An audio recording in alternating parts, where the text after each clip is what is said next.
nous les jeunes, nous ne pouvons pas avoir des idées convergentes.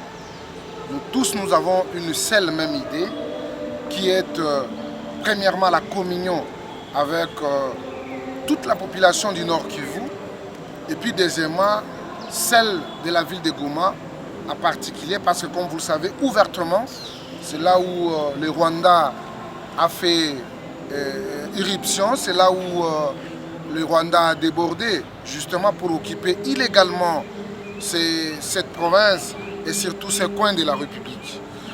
Nos pensées vont directement à ces nombreux compatriotes et nous leur assurons qu'il n'y aura jamais le Congo sans Goma, il n'y aura jamais le Congo sans Rutshuru, sans Sake, sans Massissi, sans Rutshuru et sans le Nord Kivu en général. Comme vous l'avez constaté ensemble, la jeunesse a pris les choses en main tout en exprimant dans cette marche méchante pour démontrer notre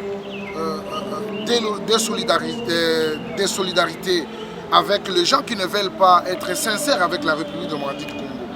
Je sais que le monde retient que le Congo c'est un pays hospitalier, mais qu'il n'abuse pas de cette bonne foi. Chaque fois nous sommes en train de suivre à travers le média, on nous dit, et surtout les Rwandais qui disent qu'ils sont en train de suivre les FDLR. Une question qui me revient souvent dans ma tête, c'est de se demander, ces FDLR, ils en ont déjà occupé quelle province ou quel territoire ou quelle entité du Rwanda. C'est chaque fois, 30 ans, 3 décennies déjà, le Rwanda est en train de se montrer comme si il a les biceps. Mais je crois que ce n'est pas un vieux singe qu'on peut apprendre les grimaces. Nous sommes les grands Congo, nous sommes le grand de l'Afrique, les géants de l'Afrique.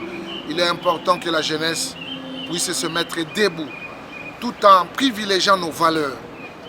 On peut manifester, on peut démontrer de quoi nous sommes capables, pacifiquement dans les termes démocratiques, mais nous devons éviter avec des infiltrations de voleurs. Les gens qui créent la désolation, comme vous le savez, là où ils vont piller, ils vont voler, il y a aussi des Congolais qui vont en pâtir.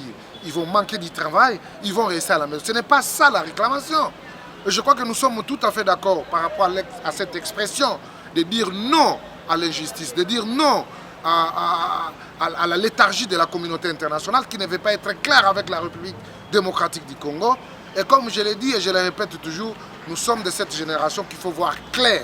Nous devons en finir une fois pour toutes avec ces velléités expansionnistes du Rwanda. Et nous, en tant que peuple, nous devons nous soulever. Quels que soient nos différends, quelles que soient nos appartenances politiques, nous les faisons parce que nous avons un Congo. Sans le Congo, on n'aura pas la majorité, on n'aura pas l'opposition. Cette fois-ci, parlons le même langage. Aujourd'hui, je pense, je ne suis pas dans le secret et surtout dans le pouvoir discrétionnaire du président, mais je crois que le président aura des mots justes à s'adresser à la nation aujourd'hui. Et bien entendu, chers Congolais, dressons nos fronts, amenons les énergies positives pour que le Congo soit toujours un et indivisible.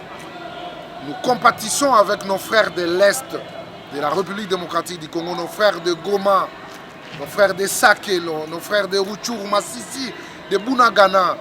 Vous n'êtes pas seuls. Tout le Congo est derrière vous. Toute la jeunesse est derrière vous.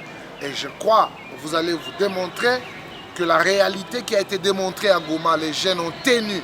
Jusqu'aujourd'hui, ils continuent à tenir parce que ces malfrats, ces criminels qui sont parrainés par Kagame et son armée, ils ne peuvent pas nous prouver le contraire, ou nous prouver le contraire aujourd'hui en disant qu'ils ont l'entièreté de la ville de Goma. Jusqu'aujourd'hui, ils continuent à se battre. Force à vous, détermination à vous, le peuple congolais. De loin, de là où vous êtes, nos prières, nos vœux seront exaucés. Et je crois que cette histoire sombre appartiendra au passé et la victoire elle sera certaine pour les dignes fils de la République que nous sommes.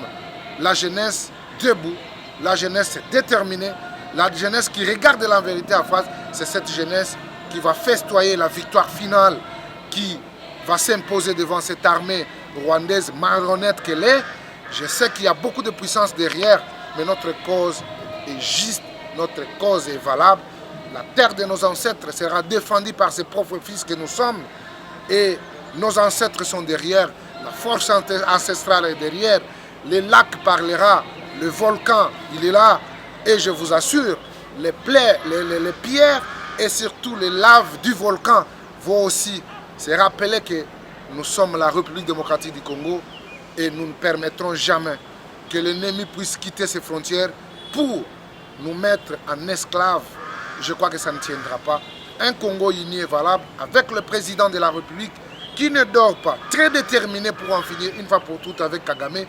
Il en aura pour son compte.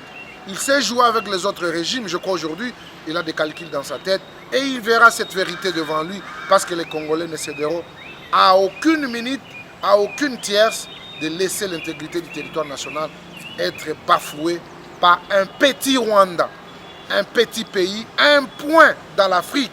Et nous démontrerons à ces petits pays-là que nous sommes un peuple.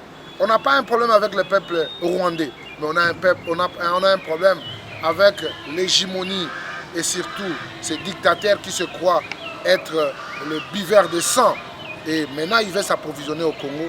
Je crois que son temps est venu et il aura que l'histoire devant lui pour qu'il sente que non. Il sait jouer beaucoup, mais cette fois-ci que jamais, ça n'est fini.